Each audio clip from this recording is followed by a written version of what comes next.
I'm not gonna lie to you. I've missed this guy. This is Thomas Tutori. Ladies and gentlemen, this is X reacting to rugby press conference time. Couldn't make it to this one. I'm not sure if it was done in Cape Town or here in Joburg. I don't know if this has been embargoed. But shout out to Forever Sports. Forever Sports always feelers, man. Forever Sports are where the rugby is. Do check out our show, the Rugby Breakfast Club, every Monday at half past or rather 11 o'clock. Don't miss that one. So without any further ado, guys, we're gonna check out what I saw the headline. I saw the headline actually. I want to show you guys the headline. I don't know what it says. It says Thomas Tutori comments on Dave Rennie going to World Rugby on Springboks walking scrums. Oh, okay. So that's interesting. That's interesting. Okay, let's see what's going on here. We only get 10 minutes as content creators, but I think it's the perfect duration for this type of video, man. Don't like sitting. I need to get a better chair. I've got like bar chairs here to sit on. So till we get a nice, like, chair, that computer chair, I don't know if that's what they call, but I think we can sit down and react to longer form. But yeah, I respect my butt cheeks, man. Let's go for it. Let's hear what Thomas Tutoy has got to say. Hi Thomas, I hope you're well. Thomas, just the scrum battle on Saturday. You obviously in the 23 this weekend. Just we saw the All Black scrum, George Bow when he came on, made quite a big impact. Just your thoughts on the scrum battle, and then could you just touch also on Oxenchi making his 50th cap? He's your fellow prop. Could you just touch on him as well, please? Okay, I'll start with Ox. Yeah, I'm incredibly grateful for him as a player and as a person. I'm very glad about him making his 50th. I'm yeah as proud as a fellow teammate can be. Very happy for him, and yeah, hopefully we can do the job to make it a memorable one for him, and obviously for Peter Stephan his 100th. And this brother's going back to the Sharks, bro. He's gonna scrum with Ox, with Bongi there in the middle. Ooh. Yeah, Scrum Battle, like every other week, it's gonna be something interesting.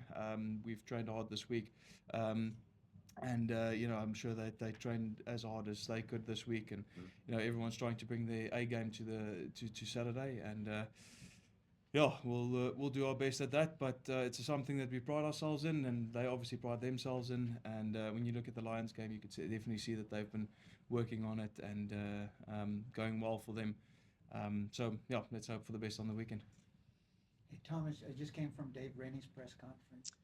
Yeah, because do the All Blacks really pride themselves about the scrum? Is the All Blacks not about the speed and the ball in hand and running and a little bit PRE there, Mr. Tutoy, a little bit PRE He there. said he felt they would have parity in scrum this week, but he also said they spoke to World Rugby about the fact that we're walking around in the scrum, and that was why we had scrum brother. dominance. But Let's he hear you said he again. felt they would have parity in scrum. When you look at the Lions game, you could definitely see that they've been working on it and I want to hear going that well full for them. question. So yeah, let's hope for the best on the weekend. Hey, Thomas, I just came from Dave Rennie's press conference. He said he felt they would have parity in scrum this week, but he also said they spoke to World Rugby about the fact that we're walking around in the scrum, and that was why we had scrum dominance last week. You have a thought on that? Well, can't really make any comments on the fact of what Dave Rennie has spoken to World Rugby about, but we try and stay within the laws of the game as much as we can and as much as we perceive it. And there's always two sides to the coin. One person sees one thing, one person sees another thing. So one person's walking around as the other person's straight. Something happens on the other side of the scrum as well, and the ref can only blow what he sees in front of him. So, so much credit has to go to the referees on the way that they see these things. They try and see everything, and it must be so difficult to get that part right. And in hindsight, everything is easier to look at. And yes, you could probably make a case both ways. So, it's a difficult question. But I think the refs are trying to do their best. The ARs are helping them out with that.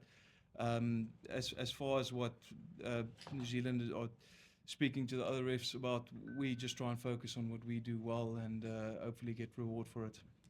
And what's fascinating is that part of the new changes that were made by World Rugby, what Dave Rennie said he's done. So seemingly there's a new platform where instead of like sort of reporting privately and then the other coach doesn't know that type of thing, it's sort of like an open it's like a WhatsApp group. Like you put it in there, everybody sees it. So Rossi will see exactly what Dave Rennie said with regards to the walking around of the scrum and how they're doing it. That's fascinating. It's fascinating because there's this weirdness now with just the coaches. We heard what Rossi felt with regards to that new sort of way of doing things, saying that he kind of feels like it's impossible. It's impossible to have the referee. As a result, Rossi Erasmus said that he could potentially they could have a beer, Dave Rennie and Rossi, on the Friday in Cape Town. Now that's really really confusing because what does the referee then change in the scenario? But yeah, he feels having the referee and both coaches will never work. But he also mentions that there's a potential beer that could happen between Rossi and Dave on Friday. Hey man, hey man. Well, Thomas, how has this week been in putting what happened last weekend behind you guys, getting straight back down to it, and sort of how's the feeling in the group today in this build-up so far? I think the important thing for us was to park that game and take the learnings as quickly as we can. I think we've done an incredible job over the last couple of years in putting every individual week, every individual game in its own box, and not trying to go back to that box and looking behind us the whole time at what we did wrong, and just trying to rectify as much as we can and trying to make it right as quickly as we can. So. I would say by Monday afternoon we kind of parked that game and had a proper review and took on board the learnings, took the good stuff, worked on the worse things of the game, and yeah, it was as easy as that. We parked it and hopefully just learning as much as we can in the shortest amount of time. What type of parking did you do when you did that on Monday? Was that a reverse parking, parallel parking? What type of parking was that? Because I think that matters too. What type of parking? Thomas, just take you back to the scrum situation.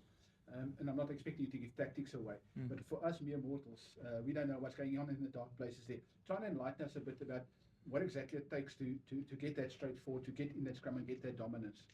Yeah, I think it's probably not as technical as a lot of people would want to make it or want to perceive it. The important thing is, like I've previously mentioned, staying within the rules, trying to scrum forward on both sides of the pack, loose head and tight head side. And then, what kind of happens after that happens. If the scrum wheels or collapses, at least you're trying to show as much of a dominant picture as possible. So, yes, there's a lot of technical things that I won't bore you with, but the reality of it is you need to show the referee a good picture in your bind and your setup, scrumming forward on both sides, staying within the rules, and not getting caught up with the technical bits, but trying to show dominance.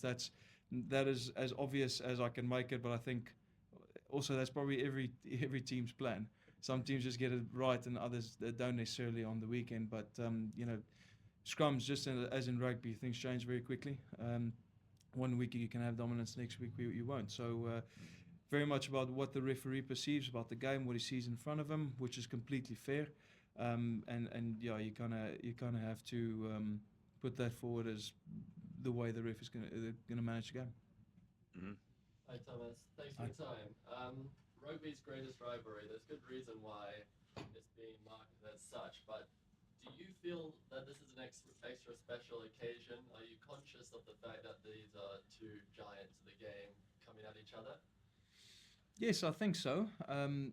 Trying to probably put that at the back of my mind, also understanding that the game needs to be played on Saturday, and we want to win the game. And so it's definitely something in the back of our heads, but it's not a primary focus. It's like I've previously mentioned about putting every game in its own individual block and trying to take the learnings from the previous week and putting it in the work to perform the next week. Just like every other game, we're going to put this one in its own box. And yes, we've got that undertone of what this occasion is, but the reality of it is we want to win on Saturday, and what we need to do during the week is going to be important. Thomas, I'd like to ask you, we're trying He to likes to smile. Thomas just like he's here, bro. Thomas, this is not a beauty pageant, my brother. I'm not hating. I actually like it. It's cool. Very welcoming, but it's just so interesting how smiley he is. And I'm guessing he was the only one in this press conference. has to be an embargoed sort of press Learn about conference. This one. scrummaging Yes. here is because we typically have scrum dominance. How big a difference does it make when the refs don't enforce the ball not going in straight? Is it a big deal or it's not that big a deal in any case in terms of what we're trying to do? I think if it goes for you, then you would want. No, I'm talking about the opposition. Yeah, I think, like we previously mentioned, everyone's trying to stick into the rules of the game. I don't think anyone is trying to do something funny around the scrums. I think with the two packs, especially for the weekend and last weekend, I don't think there was any um, tactics necessarily around getting, earning the grey penalties. It's more just showing dominance going forward. So I think everyone is trying to stick into the rules, and we just want to try and be as dominant as we can. Questions? Back there and then Ross. Okay. Hi. Can you tell us, sportively speaking, but also mentally speaking, what does it mean to have Sia back in the team? Yeah, it's great having Sia back in the team. I think he did very well with his rehab to get back as quickly as he could, and he was really trying hard to get back in team. And every time he didn't really feel 100%, he would be big enough of a person to say, "Listen, I'm not ready." And take the extra week, and the physios and the doctor obviously looked after him well. I think it was very big of him to make those type of decisions. I think he made very responsible calls, not only for the team but for himself. Yeah. And you don't want to play with a niggle injury or something. So it's great having Sia back again. He's a very vocal person, especially at training. And I Yeah, feel he that is. helps a lot. Especially, I think he gives a lot of confidence to the younger guys, and then obviously the more experienced guys, they speak his language. So it's great to have him back in the team again. Speaking of that scrum dominance, Thomas, Jeez. Wilco, Hey, bro. I guess when you have Thomas Tutoy, Thomas played for Bath. He's now signed with the Sharks, like I said, and brother has been tearing it up. Tim, Egg Chaser says if this brother never played for the Box and he was eligible for England, he'd probably be touching 50 or maybe even 100 caps. I don't know which one he said. I know 50 and 100 is a big jump. But what I'm trying to emphasize is the fact that he'll be hitting a milestone when it comes to caps. That's how soon he would have played. Now they quizzing him with the scrum thing, bro. Jeez. Fox and Malcolm had some big scrums last week. Does that sort of fire up an extra, put a fire in your belly, especially when you're on the bench, kind of wanting to come on to, continue that big dominance, and also like seeing the Lions walk one over the whitewash on Tuesday? Yeah. Listen, definitely, it does show opportunity, but like I say, things obviously can change so quickly within a week. That we really need to put in the hard yards, especially us coming off the bench, to not only try and stay at the same tempo, but actually try and lift it and increase it. So they did very well last week, but unfortunately last week doesn't count for anything. And we need to rectify the mistakes that we made last week, and try and build on that dominance, but knowing that it starts from the ground up. There's no points being given from last week to this week. It starts all over again. Thomas, sticking on the scrumming conversation, the weather on Saturday is, potential rain on the cards. Just how different, really? I mean, in your opinion, your experience, is it then? Should that be the case on Saturday to continue having scrum dominance in the game, or do you have to look at other areas to have dominance? Yeah, listen. Unfortunately, in this game, you can't only have one aspect of the game firing right for you. You need to have multiple firing at the right time and for the right amount of time in the game. And the scrums will always stay close to my heart. So yes, I'm obviously going to say that it would be great to have scrum dominance throughout the game. But in reality, you need every aspect to fire your kicking game and your attack and your defense and your entries into the 22 and getting over the whitewash. Those are important things as much as the scrum dominance is going to be important. Just Thomas, on your scrumming, you've obviously scrummed a lot at loose hit and tight hit. You've been called like a swinger basically. But what do you actually prefer personally for you? Because you've played for the Sharks or at loose hit. For the Box, you've played tight hit majority of the start. So just what do you prefer and why? I am a tight head that can play loose head. I always try and make the distinction between the two, between a loose head that can play tight head and a tight head that can play loose head. I am very much a tight head that can play loose head. I've been enjoying my role at tight head for the last 3 years at Bath quite a bit. Played a couple of games there on loose head, but only basically more to help out with less numbers and stuff like that, and injuries and those type of things. But I am very much a tight head. I would say if I had to play 10 games a year, I would maybe play one, maybe at loose head. So very much a tight head rather than a loose head, and I do prefer it. Vloggers off, these guys. All right, vloggers are off. Thank you, Forever Sports. You don't know what an All right, that was very scrum heavy. That's interesting. Stay tuned. I don't think we'll get Rasmus again in the press conference. Tomorrow we get the captain, and so it'll be Stick and Sia. I don't think, obviously you want to hear from the horse's mouth, but that's fascinating. That's fascinating, the whole thing. Anyway, until the next video, we're out.